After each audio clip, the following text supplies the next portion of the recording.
오늘 하나님께서 우리에게 주시는 말씀은 마가복음 9장 2절 말씀부터 13절까지 말씀입니다. 우리가 함께 천천히 같이 봉독하겠습니다. 시작. 엿새 후에 예수께서 베드로와 야고보와 요한을 데리시고 따로 높은 산에 올라가셨더니 그들 앞에서 변형되사 그 옷이 광채가 나며 세상에서 빨래하는 자가 그렇게 희게 할 수 없을 만큼 매우 희어졌더라. 이에 엘리야가 모세와 함께 그들에게 나타나 예수와 더불어 말하거늘 베드로가 예수께 고하되 랍비여 우리가 여기 있는 것이 좋사오니 우리가 초막 셋을 짓되 하나는 주를 위하여 하나는 모세를 위하여 하나는 엘리야를 위하여 하사이다 하니 이는 그들이 몹시 무서워하므로 그가 무슨 말을 할지 알지 못함이더라. 마침 구름이 와서 그들을 덮으며 구름 속에서 소리가 나되 이는 내 사랑하는 아들이니 너희는 그의 말을 들으라 하는지라. 문득 둘러보니 아무도 보이지 아니하고 오직 예수와 자기들 뿐이었더라. 그들이 산에서 내려올 때에 예수께서 경고하시되 인자가 죽은 자 가운데에서 살아날 때까지는 본 것을 아무에게도 이르지 말라 하시니 그들이 이 말씀을 마음에 두며 서로 문의하되 죽은 자 가운데에서 살아나는 것이 무엇일까 하고 이에 예수께서 묻자와 이르되 어찌하여 서기관들이 엘리야가 먼저 와야 하리라 하니까 이르시되 엘리야가 과연 먼저 와서 모든 것을 회복하거니와 어찌 인자에 대하여 기록하기를 많은 고난을 받고 멸시를 당하리라 하였느냐. 그러나 내가 너희에게 이르노니 엘리야가 왔으되 기록된 바와 같이 사람들이 함부로 대우하였느니라 하시니라. 아멘. 잠깐 기도하겠습니다. 하나님, 오늘 말씀을 주심을 감사드립니다. 하나님 말씀을 들을 때에 우리에게 큰 위로와 큰 기쁨과 격려가 되게 하시며 우리의 생명을 살리고 우리의 삶이 새로워지고 하나님께 영광이 되는 그러한 능력의 말씀으로 우리에게 은혜를 베풀어 주시옵소서. 특별히 이혜훈 간사님 친구분을 위해서 기도합니다. 어젯밤에 불의의 그러한 사고를 통하여서 머리를 다치고 뇌에 피가 고여있고 많은 부분들을 지금 체크하는 가운데 있사오니 하나님 그 젊은 형제에게 은혜를 베풀어 주시옵소서. 그래서 더욱더 하나님을 의지하게 하시고 하나님께 도움을 구하게 하시고 하나님께서 은혜를 베풀어 주시어서 그 형제가 이 고난을 통해서 몸도 회복되고 마음도 회복되고 믿음도 더 굳건해지는 그러한 시간으로 인도해 주시기를 원합니다. 옆에서 함께 돌보고 있는 이혜훈 간사님과 함께 해주시어서 이러한 어려움을 통해서 이혜훈 간사님이 더욱더 사람들의 생명을 더욱더 사랑하며 하나님을 더 사랑하며 섬기는 그러한 신실한 종으로 성장해 나갈 수 있도록 하나님 인도하여 주시옵소서. 오늘 우리 은혜의 평강교회 모든 식구들 한 사람 한 사람 은혜 가운데 인도하여 주옵소서. 감사드리옵고 예수님 이름으로 기도합니다. 아멘. 한 주간 잘 지내셨습니까? 지난주에 어떤 분이 이렇게 제가 이렇게 카톡을 하게 되었는데 그 카톡 그 내용의 마지막에 울교회 막 이렇게 하면서 울교회를 위해서 기도할게요. 다른 때는 잘 몰랐는데 그 울교회란 말이 우리 교회라는 말이잖아요. 그런데 시기라서 그런지 모르겠는데 성도님이 참 교회를 우리 교회 그러한 표현을 쓸 때에 제가 갑자기 그 카톡을 읽으면서 눈물이 탁 이게 순간 탁 이게 나는 거예요. 이게 감사하다. 이게 울 교회 한마디에도 이렇게 감동이 되는구나. 이게 함께함이 느껴지고 같은 동역의식이 느껴지고 한 믿음의 가족됨이 그 울 교회라는 말에 이게 감동이 되더라니까요. 참 그러한 우리가 어려운 시기를 보내고 있습니다. 우리가 더욱더 우리 개인들도 많이 힘들지만 또 사람이 살다 보면 다른 사람을 위로하고 격려하면서 힘을 얻는 거거든요. 우리가 주면서 행복을 더 많이 누리듯이 받는 것보다, 그죠? 줄 때도 행복하잖아요. 그러듯이 이렇게 어려울 때일수록 주변을 돌아보아서 내보다 더 이렇게 어렵고 힘든 사람들을 섬기면 그 상대방도 이렇게 회복되고 더 기쁨이 충만하고 뿐만 아니라 사실은 그 섬길 때에 우리가 더 회복이 되고 더 기쁨이 충만해집니다. 문제가 해결됩니다. 그래서 어려울 때일수록 우리 주변 특히 약한 분들을 많이 돌아보아 예수 주님의 사랑을 나누는 우리 교회 모든 식구가 되면 좋겠습니다. 그리고 우리 교회 식구들도 우리 서로 이렇게 좀 많이 돌보는 7월달, 좀 새롭게 우리가 또 7월달을 한번 하나님께 시작하면서 드렸으면 좋겠습니다. 오늘은 알미 믿음이 되고 믿음이 능력이 되는 원리라는 제목으로 하나님 말씀을 전하겠습니다. 지난주에 마가복음, 마태복음, 또 누가복음에 있는 동일한 이야기를 보면서 우리는 예수님과 제자들이 빌립보 가이사라의 여러 마을로 가시면서 그 길에서 있었던 사건을 이렇게 나누었습니다. 그때에 예수님은 제자들에게 너희는 나를 누구라 하느냐라는 질문을 하셨고, 베드로는 주는 그리스도시요 하나님의 아들이십니다라고 대답함으로써 주님으로부터 칭찬과 축복의 약속을 받았습니다. 하지만 예수님께서 자신의 고난과 그 죽음, 부활의 그 일정표를 아주 자세하게 제자들 앞에 보여주실 때에 베드로가 그 말을 듣고 아주 강력하게 주님 그러시면 안 됩니다 라고 자기가 주장을 하면서 예수님을 이렇게 가르쳤습니다. 그때 예수님께서는 그 가르침을 거절하는 베드로에게 베드로야 하나님의 일을 너가 생각하지 않고 사람의 일을 생각하느냐 그렇게 말씀하셨고, 심지어 사탄아 물러가라 라고 크게 꾸지람을 하셨습니다. 그리고 예수님은 누구든지 자신을 따라오려면 자신을 부인하고 자기 십자가를 지고 따라야 한다는 제자도를 말씀해 주셨습니다. 그리고 이어지는 엿새 후에 있었던 사건이 오늘 우리가 읽은 본문의 말씀입니다. 첫 번째, 제자들은 그리스도의 진정한 모습을 보게 되었습니다. 베드로가 예수님을 주는 그리스도시요 하나님의 아들이라고 고백하자 그 마가복음의 그 스토리 이야기 전개가 점점 더 여유가 없이 빠르게 진행이 됩니다. 마가복음을 우리가 크게 두 부분으로 나누면 전반부는 예수님이 무엇을 하러 이 땅에 오셨는지를 알려주기 위해서 예수님이 어떤 분이신지에 대해서 중점적으로 전반부는 설명하고 있습니다.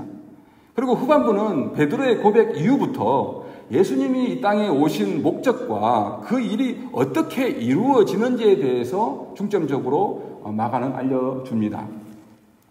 예수님이 베드로와 야고보와 요한 세 제자만을 데리고 높은 산으로 올라가셨을 때에 예수님이 입으신 옷이 빛과 같이 휘어졌습니다. 같은 기록인 마태복음 17장 2절을 보게 되면 그 얼굴이 해같이 빛나며 옷이 빛과 같이 휘어졌더라. 그렇게 마태는 제자들이 본 것을 기록하고 있습니다. 이 장면을 그냥 일반 사람들이 이렇게 이해하기가 또 받아들이기가 쉽지 않은 내용입니다. 이 기록은 구약 성경의 주요 사건을 배경으로 보면 좀 이해하기가 쉽습니다. 구약의 그 출애굽기 33장을 보게 되면 시내산에서 하나님이 구름 속에서 모세에게 임재하셨을 때에 모세는 산꼭대기에 올라가 하나님의 영광을 보여주시기를 간절히 원하며 말했습니다. 그러자 하나님께서 내가 내 얼굴을 보지 못하리니 나를 보고 살 자가 없다라고 말씀을 하셨습니다. 이어서 내 영광이 지나갈 때에 내가 너를 반석의 그 틈에 두고 내가 지나도록 내 손으로 너를 이렇게 덮었다가 손을 거두리니 내가 내 앞을 보는 것이 아니라 등을 볼 것이요 얼굴은 보지 못하리라 라고 그렇게 말씀하셨습니다. 모세는 하나님의 영광을 직접적으로 볼 수 없었습니다. 하지만 모세가 하나님의 근처에만 갔었는데도 불구하고 하나님의 그 영광을 이렇게 반사하여 모세의 얼굴에 빛이 났고 사람들은 모세의 얼굴을 보면서 모세 가까이 가기를 두려워했습니다. 그러니까 우리가 하나님께 가까이 가면 가까이 갈수록 가까우면 가까울수록 우리의 얼굴에서 어떻게 되겠습니까? 빛이 나는 거예요, 사람이.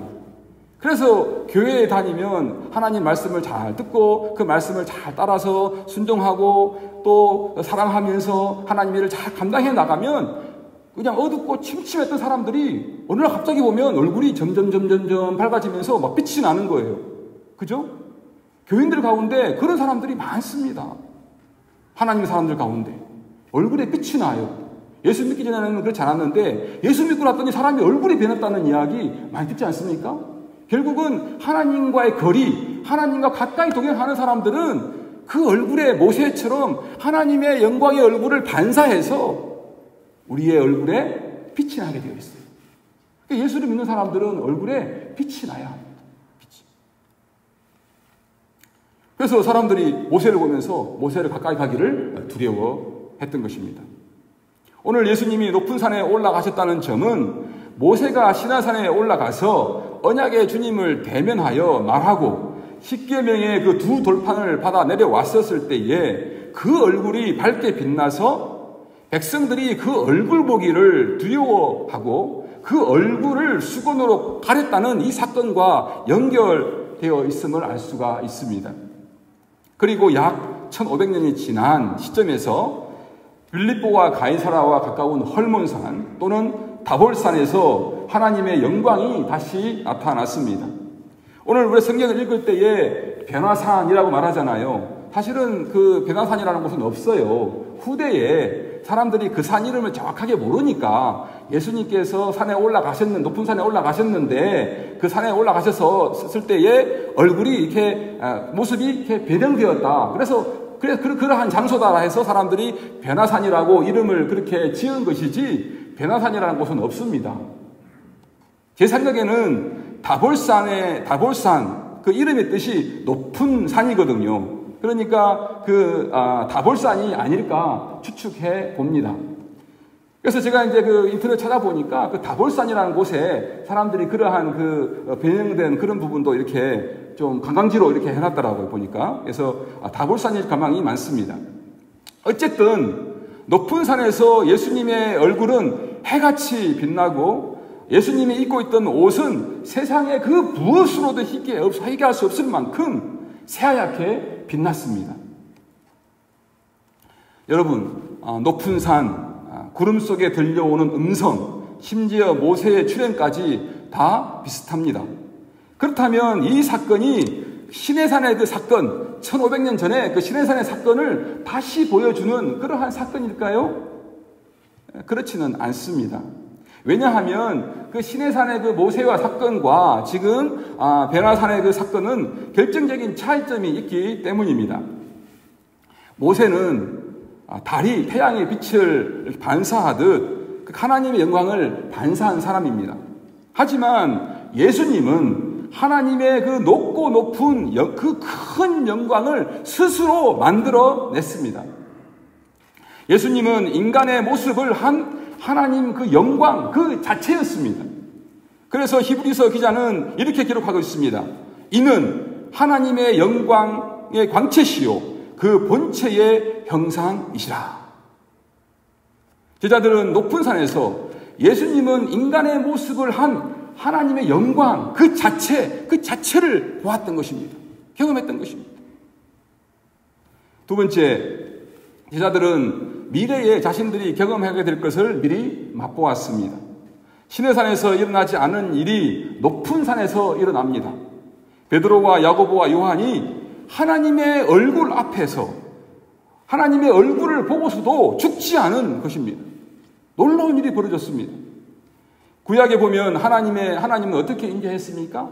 하나님이 임재할 때에 불과 함께 하나님이 임재하시고 구름 가운데 임재하시고 말씀하셨습니다.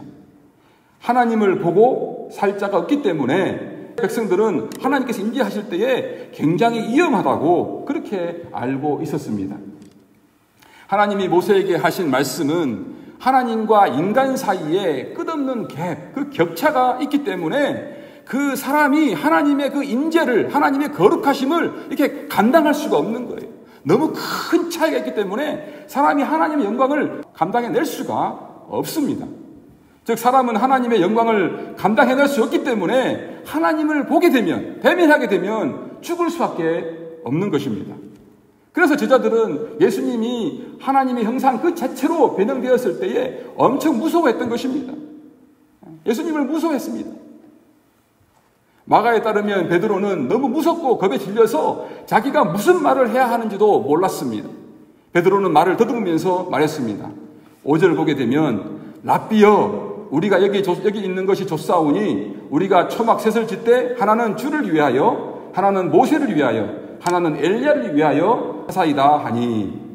여기서 영어로 NIV에는 초막, 쉘터 이렇게 번역된 단어가 있습니다. 이 단어는 원래 그 헬라어로는 성막이라는 단어입니다. 그런 해당되는 단어입니다.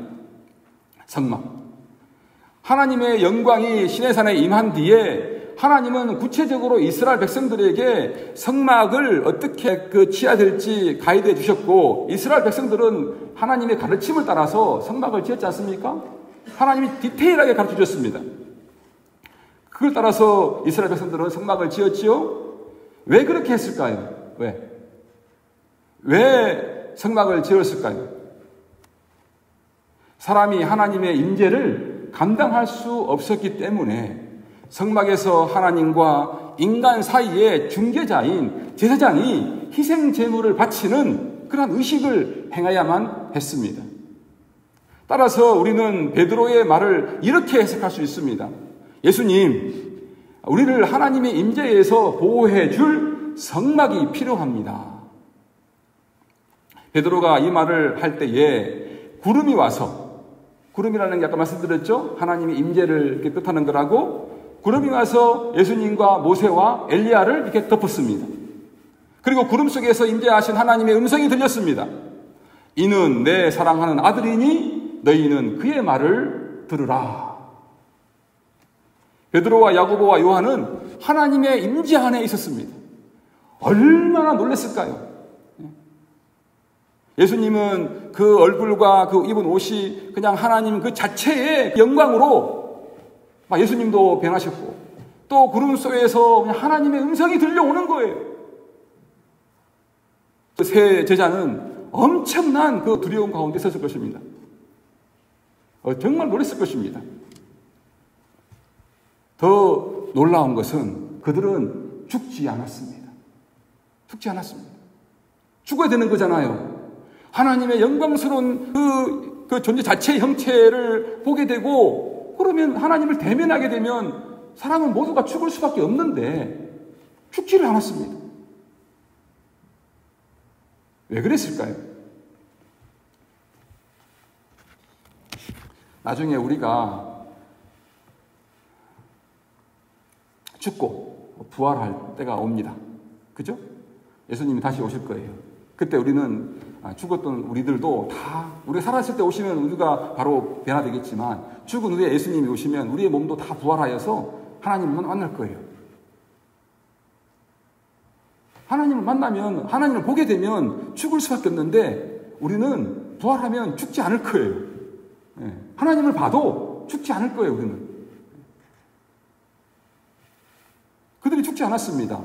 왜 그랬을까요? 왜? 제자들이 순간 정신을 차리고 둘러보니 모세도 엘리야도 다 사라졌습니다.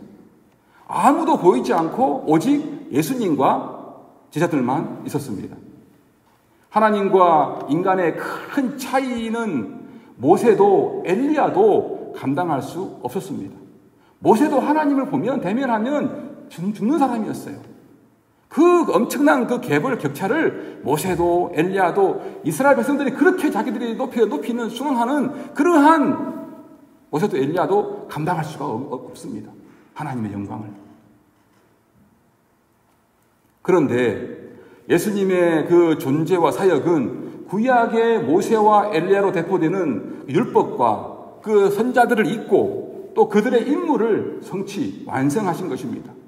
즉 이런 말이에요. 하나님과 인간의 사이에 그 넘을 수 없는 그 갭, 거리, 그것을 예수님을 통해서 넘어갈 수 있고, 그 갭을 예수님을 통해서 하나님께 갈 수 있고, 또 가서 그 하나님을 볼 수 있습니다.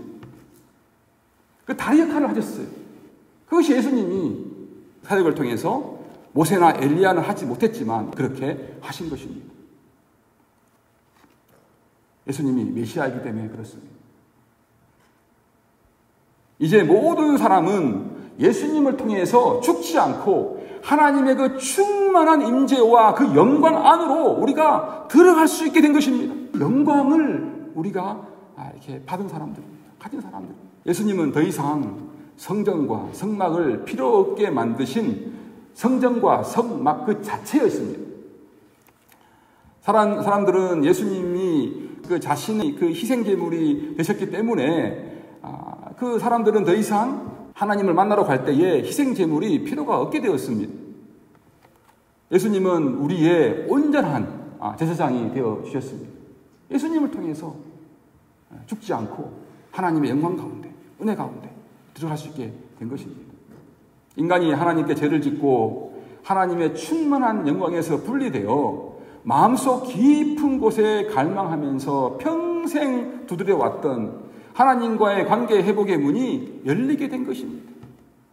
우리가 인생을 살아가면서 하나님이 우리 마음 가운데 없으면 세상에 그 어떤 그 누구도 우리의 마음 깊은 곳에 그 답답함, 그 무거움, 그 갈망을 채울 수가 없습니다. 남편도 아내도 자식도 그 물질도 그 무엇도 우리 마음속 깊은 곳에 있는 하나님을 향한 갈망, 하나님을 원하는 그 마음, 하나님 채워주시는 그 은혜, 그 감동, 감격, 그 충만한 생명을 하나님이 아니면 채울 수가 없습니다. 세상에 그 무엇으로도 채울 수가 없습니다. 그 하나님과의 그 관계의 문 안으로 관계가 회복되어서 이렇게 문이 열리고 들어갈 수 있게 된 것입니다. 구름이 내려오고 하나님의 충만한 임재와 영광 가운데 있었던 제자들은 죽지 않았고 하나님의 영광 안에서 그 충만한 놀라운 예배를 경험하게 된 것입니다. 베드로와 제자들은 예수님을 주님이시요 하나님의 아들이라고 머리만으로 믿고 고백한 바를 진짜 몸으로 새로운 경험을 하게 된 것입니다. 하나님이 예수님을 따르는 제자들을 포옹하시며 영광으로 함께 하셨습니다. 큰 영광을 제자들에게 주신 것입니다. 그 영광이 얼마나 좋았던지, 그 하나님의 그 영광의 임재가 얼마나 좋았던지 베드로는 이렇게 고백합니다. 우리가 여기 있는 것이 좋사오니. 우리가 여기 있는 것이 좋사오니. 너무 좋았던 것 같아요. 우리가 지금 내가 여기 있는 게 너무너무 좋습니다. 좋습니다. 그렇게 고백합니다. 제자들은 예수님께서 지금까지 하나님 나라의 완성된 모습을 말씀하셨는데 예수님의 말씀과 행하심이 환상이 아니라 예수님의 말씀이 진실하셨고 예수님의 행하심이 정말 진실하게 그들의 몸으로 경험하게 된 것입니다. 베드로와 제자들은 미래에 자신들이 경험하게 될 것을 미리 맛보았습니다.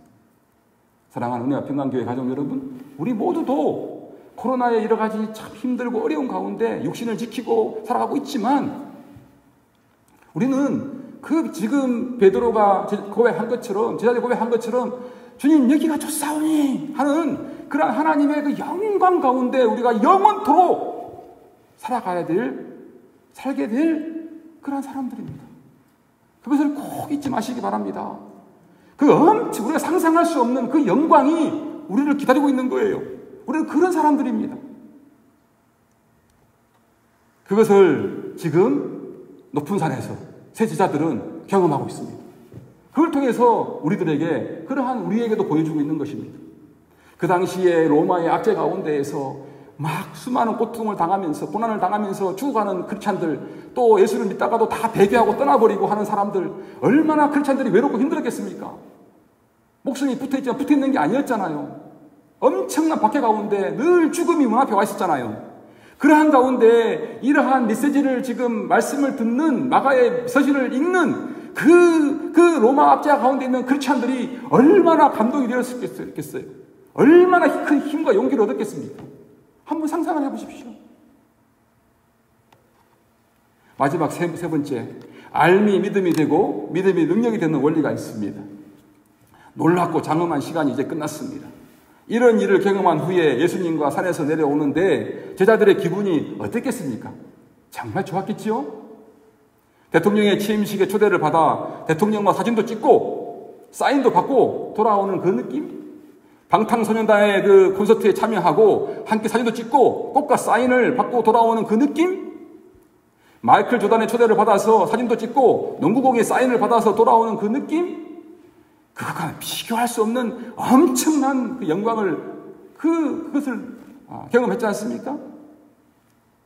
우리가 무엇을 상상하든 강력한 인상을 제자들이 느꼈을 것이 분명합니다. 그런데 이때 우리가 그 말씀에 이어서 생각해 볼 수 있는 것이 있습니다. 제자들이 놀랍고 엄청난 경험을 했다면 그 경험이 그냥 이루어진 게 아니잖아요. 그냥 주신 게 아니잖아요. 그 경험이 요구하는 것이 있지 않겠습니까? 높은 산에서 하나님이 마지막 장면에서 제자들에게 말씀하셨습니다. 이 사람은 내가 사랑하는 아들이다. 너희들은 이 사람의 말을 듣고 순종해라. 그것이 요구하는 상황이었습니다. 하나님의 요구였습니다. 엄청난 그 영광을 주시면서 경험하게 하시고, 그러니까 너희들 이 사람의 말을 듣고 이 사람의 말을 순종해라. 하나님의 그 명령이었습니다. 부탁이었습니다. 그런데 조금 내려오자마자 예수님이 참 김 빼는 데는 마음을 그냥 힘 빠지게 하는 데는 재주가 있는 것 같아요. 예수님이 좀 놔두지. 조금 내려오면서 다시 예수님이 말씀하십니다. 예수님이 9절에서 죽는 얘기를 하는 거예요. 엄청난 영광 가운데 왔는데 예수님이 또 죽는 이야기를 또 시작하는 거예요. 속 뒤집어지는 얘기, 힘 빠지는 얘기를 하시는 거예요. 9절에 그들이 산에서 내려올 때에 예수께서 경고하시되 인자가 죽은 자 가운데에서 살아날 때까지는 본 것을 아무에게도 이르지 말라 하시니. 그렇기 때문에 더욱더 제자들은 산에서부터 내려오면서 고민을 해야 했습니다. 10절에 그들이 이 말씀을 마음에 두며 서로 문의하되 죽은 자 가운데에서 살아나는 것이 무엇일까 하고, 사람이 큰 은혜를 받아도 하나님에 대해서 뭔가 인식하고 통합적으로 이해한다는 것은 늘 이렇게 작은 것 같아요. 우리가 큰 과거의 은혜를 받았던, 지금 은혜를 받고 있던 우리가 어떤 큰 은혜를 받아도 뭔가 깨달음을 얻었어도 뭔가 갑자기 모든 게 다 열리고 모든 것이 다 이해되고 그런 것이 아닌 것 같아요. 조금씩 그 눈이, 영적인 눈이 조금씩 열리는 거예요. 큰 은혜를 받았는데 조금씩 열리는 것 같아요. 그래서 이런 걸 볼 때 우리가 이렇게 실망할 필요는 없습니다. 어떤 면에서. 이런 부분에서는. 왜 저렇게 사람이, 남편이나 아내가, 자녀들이 하나님 은혜를 받고도 왜 저렇게 안 변하는 거야? 저렇게 왜 이해를 못 하는 거야? 그런 부분에서 좀 여유를 가지시기 바랍니다. 특히 하나님에 대한 지식이라는 것은 하나님이 너무 강대하시잖아요. 한 번에 우리가 하나님을 다 알 수가 없는 겁니다. 많은 시간과 세월을 거치면서 하나님께서 말씀해 주시고 또 훈련해 주시고 고난과 슬픔과 많은 것들을 통해서 우리가 조금씩 하나님을 알아가는 거예요. 그런데 제자들은 이어서 뜬금없이 11절에서 이렇게 예수님께 질문합니다. 이에 예수께 묻자와 이르되 어찌하여 서기관들이 엘리야가 먼저 와야 하리이까 하나이까. 사람들은 자신이 간절히 원하는 것이 있으면 듣고 싶은 것만 듣고 보고 싶은 것만 보고 싶어 합니다. 자기가 원하는 방법대로 되지 않으면 이해하지도 못합니다. 제가 주중에 어떤 슬픈 소식을 하나 들었어요. 개인적으로 슬픈 소식을 하나 듣고 마음이 굉장히 무거웠어요. 계속 그것을 생각하게 되었어요. 옆에서 아내와 아이들이 뭔 이야기를 하는데 들리지가 않는 거예요. 계속 제가 듣기는 듣는데 제 마음이 그 슬픈 소식에 꽂혀가지고 이틀 정도를 제가 듣기는 들렸는데 들리지가 않는 거예요. 그래서 지훈이랑 서윤이가 아빠 왜 그래? 아내, 당신 무슨 일이 있어? 그러는 거예요. 분명히 그냥 이렇게 대화하고 평상시에 관계하고 뭐 아내나 자녀들이 볼 때에 아빠가 자기의 말을 듣는다고 생각하는 것 같은데 보기에는 그게 들리는데 보기에는 그게 보이는데 제 마음 가운데 뭐 하나에 딱 그게 집중되어 있다 보니까 아직 붙잡혔다 보니까 아내나 애들이 이야기를 해도 다 한 귀로 왔다가 한 귀로 가는 거예요. 들리지가 않는 거예요. 들리지가.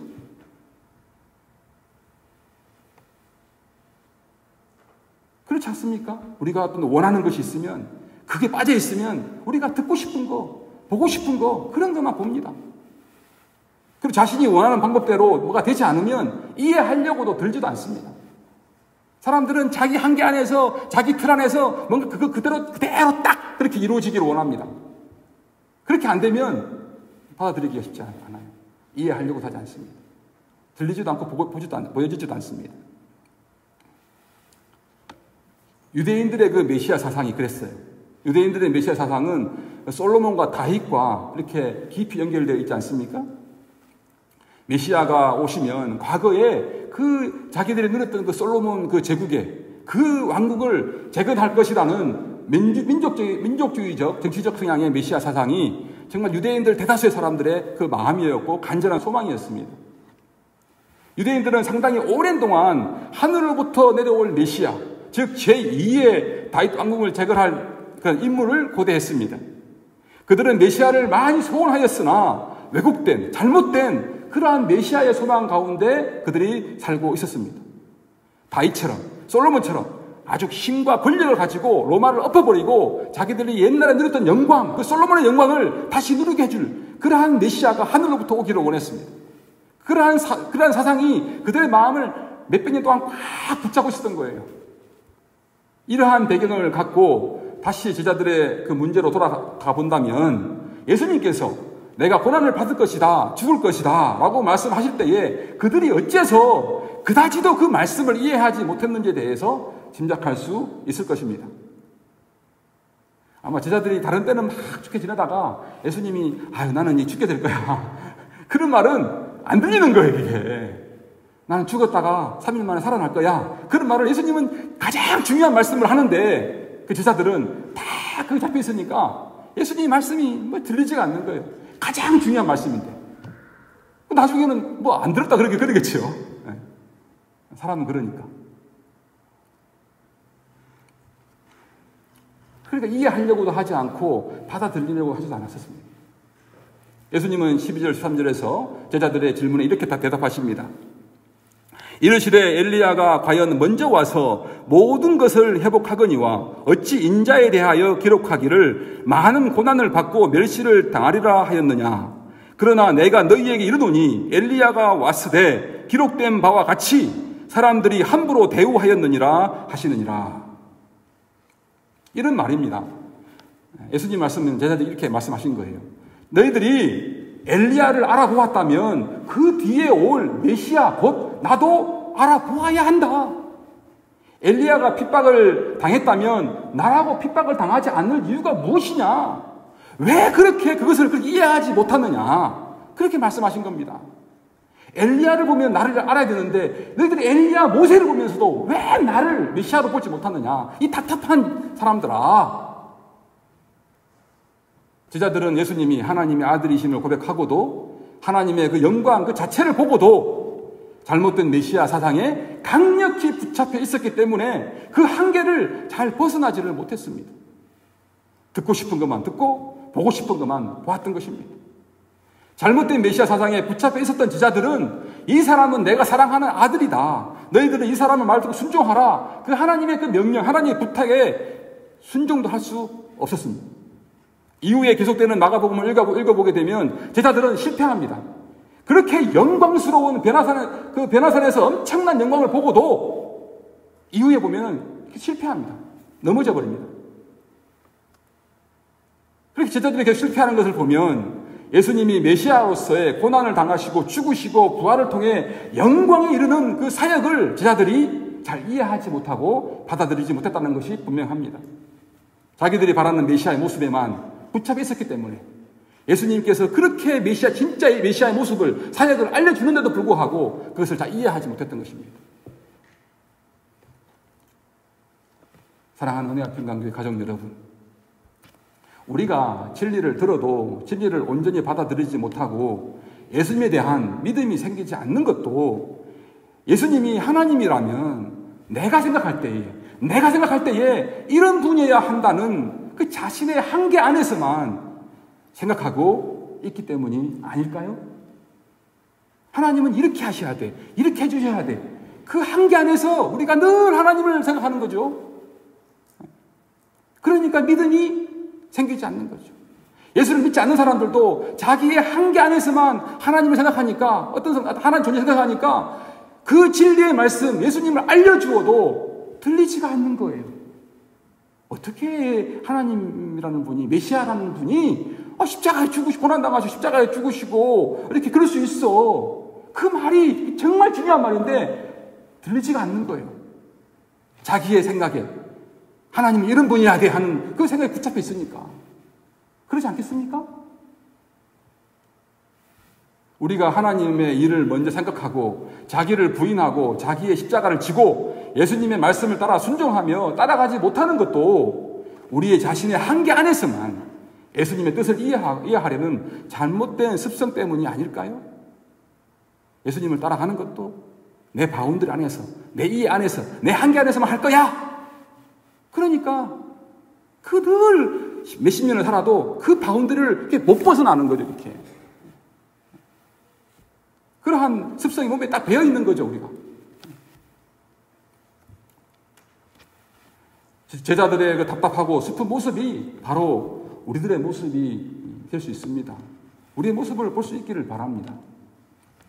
우리의 알미 믿음이 되고 믿음이 능력이 되기 위해서는 우리의 한계 안에서만 진리를 붙잡지 말고 마음을 열고 진리의 말씀을 겸손하게 이해하려고 받아들이려고 해야 합니다. 그러면 성령님께서 우리의 한계를, 우리 인식 한계를 넘어서서 예수님이 어떤 분인지, 무엇을 위해서 오셨는지, 어떻게 그 일을 이루셨는지에 대해서 우리가 더 깊이 알게 될 것입니다. 그때 그 알미, 우리의 그 믿음으로 더 역사할 것입니다. 믿음을 키워줄 것입니다. 그 믿음은 그래서 하나님의 일을 먼저 생각하고 자기를 부인하고 자기 십자가를 지고 예수님을 따르는 그 능력 있는 그 믿음이 능력 있게 역사하는 그러한 사람이 되게 합니다. 머리로 아는 하나님에 대한 그 영광의 임재를 실제로 우리 삶 가운데에서 그 경험하는 그런 영광을 하나님께서 주십니다. 정말 그 한계를 넘어서 가보면 우리가 생각하지도 못했던 하나님의 은혜, 하나님의 영광이 우리를 기다리고 있는 거예요. 근데 우리가 늘 이 바운더리 안에서, 한계 안에서만 있다 보니까 하나님께 받고 누리는 은혜가 여기까지밖에 안 되는 거예요. 넘어가면 새로운, 여기가 좋사오니 하는 그런 엄청난 은혜가 있는데, 영광이 있는데 넘어가지를 않는 거예요. 이렇게 따를 수가 없는 거예요. 따라가 보면, 예수님을 따라가 보면 정말 새로운 생명의 길, 영광의 길이 있는데 예수님을 따라가지 않으니까 그 새로운 생명의 길과 영광에 이르지를 못하는 거예요. 그렇지 않습니까? 능력이 안 되는, 능력이 나타나지 않는 거예요. 머리로만 아는데 실제 몸으로 경험하는 그러한 영광을 누리지 못하는 거예요. 하나님을 보지를 못하는 거예요. 제자들이 그랬습니다. 제자들이. 예수님과 늘 같이 있으면서도 늘 딴마음. 예수님이 그렇게 중요한 이야기를 했는데도 들으려고 하지도 않고, 예수님 이렇게 해주셔야 됩니다, 이렇게 해야 됩니다, 그런 게 붙잡혀 있어가지고 예수님이 하시는 말씀과 그 행함을 이해를 못하는 거예요. 그래 믿음이 자라지도 않고, 믿음이 자라지 않으니까 행함이 없고 능력이 나타나지 않고, 그렇게 제자들이 예수님과 함께 했던 것입니다. 사랑하는 은혜와 평강교회 가족 여러분, 코로나 시기입니다. 우리 모두가 함께 이러한 하나님의 영광을 우리가 깊이 묵상하시면서 마음을 열고 그 말씀을 더 깊이 알고자 하고 또 성령님께 도움을 구하십시오. 우리 예수님을 더 깊이 알아가면 우리의 믿음이 생기고 믿음이 자라게 됩니다. 믿음이 자라면 우리가 정말 머리로만 알고 있던 그냥 그러한 신앙 고백만 하는 게 아니라 정말 삶 가운데에서도, 우리 삶 가운데에서도 야, 내가 사는 곳이 너무 좋습니다, 하나님 함께 해주셔서 감사합니다 하는 그러한 고백을 할 수 있는, 하나님 영광을 드릴 수 있는, 영광을 함께하는 그러한 삶이 우리와 함께 하십니다. 우리는 그런 사람들입니다. 그렇게 살아야 될 사람들입니다. 그 복이 우리 은혜 평강교회 모든 식구들에게 함께 하시기를 바랍니다. 기도하겠습니다. 하나님, 오늘 말씀을 통해서 우리를 위로해 주시고 격려해 주시고 한 걸음 더 어떻게 우리가 주님을 따라야 될지 섬겨야 될지 인도해 주심을 감사드립니다. 이 말씀을 우리가 붙잡고 한 걸음 한 걸음 성령님께 도움을 구하고 하나님 주님의 인도함을 받아서 우리 삶 가운데에서 하나님의 영광이 충만한 그러한 그 역사가 나타나고 증거되게 하옵소서. 그래서 우리 가운데 우리 삶에 대해서 기쁨이 넘치게 하시고 하나님께 영광을 올리는 그런 우리의 삶이 되게 하옵소서. 우리 은혜와 평강교회 식구들 모든 사람들에게 하나님 큰 영광으로 함께하여 주옵소서. 감사드리옵고 예수님 이름으로 기도합니다. 아멘. 찬송가 357장 1절과 3절만 부르도록 하겠습니다. 357장입니다.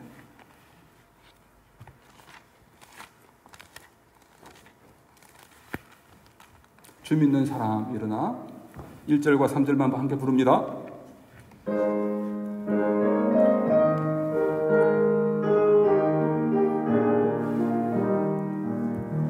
주 믿는 사람 일어나 다 힘을 합하여 이 세상 모든 마귀를 다쳐서 멸하세. 저 앞에 오는 적군을 다 싸워 이겨라. 주 예수 믿는 힘으로 온 세상 이기네. 믿음이 이기네.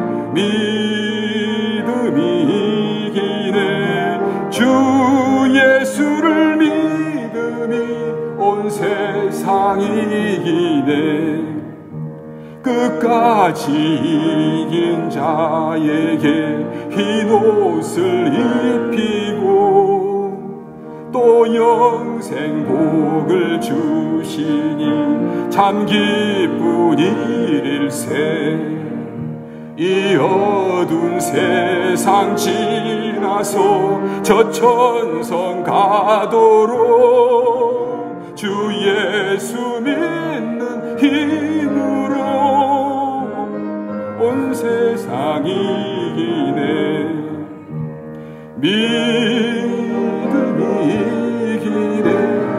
믿음이 이기네. 주 예수를 믿음이 온 세상 이기네. 아멘. 다 일어서시겠습니다. 오늘 이렇게 7월 첫 주에 우리 남일의 지사님, 이장환 형제님 함께 예배해서 너무 기쁩니다. 이렇게 얼굴을 보고 함께 하는 예배하는 우리에게 참 하나님께서 은혜를 주셨습니다. 감사합니다. 한 분 더 있습니다. 7월 1일 첫 주가 되어서 예배 드리신 우리 이준우 자매님 박수로 환영합니다. 이 사람이 이게 보고 싶은 거, 이게 가장 인생을 살면서 가장 그게 그거죠, 그죠? 이렇게 함께 얼굴을 보고 함께 예배하게 되어서 너무 하나님 감사하고 기쁩니다. 축도하겠습니다. 이제는 우리 구주 예수 그리스도의 은혜와 하나님 아버지의 크고 놀라우신 사랑하심과 성령님의 인도 위로 교통 역사하심이 오늘 말씀을 듣고 성령께서 깨닫게 해주신 바를 마음에 새겨서 우리 삶 가운데 한 걸음 한 걸음 결단하며 실천하기로 일어서는 우리 은혜와 평강교회의 모든 식구들 위해 이제부터 영원토록 함께 있을지어다. 아멘.